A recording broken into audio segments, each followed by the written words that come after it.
অসভ্য ছোট লোক, তোর মরার কোনো জায়গা ছিল না?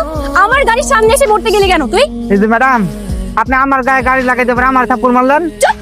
ছোট লোকের বাচ্চা, দেখে শুনে রাস্তা পার হতে পারিস না? এখন যদি তোর কিছু হয়েছে তো ঠিকই তো আমার কাছ থেকে জরিমানা আদায় করে নিতি। তোদের মতো ছোট লোকদের না আমার খুব ভালো করে জানা আছে। একে তো আমার গাড়ির সামনে পড়ে গেছিস, এখন আমার সাথেই তর্ক করতেছিস, আরেকটা থাপ্পড় লাগিয়ে দিব। এই যে ম্যাডাম, সমস্যা কি আপনার?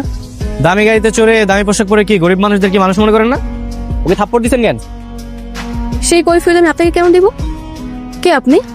আমি হচ্ছে সাধারণ জনগণ। আপনি অন্যায় করছেন, ওকে সরি বলেন। হোয়াট? সরি বলবো? আমি এই ছোট লোককে সরি বলবো? বাই দ্য ওয়ে, তোর সাহস কি করে হয় আমাকে এই কথা বলার? How dare you! How dare you, তাই না? কানের নিচে একটা দিলে না তখন বুঝতে পারবেন জনগণের শক্তি কি। সরি বলেন ওকে। সরি না, ছোট লোকের বাচ্চা।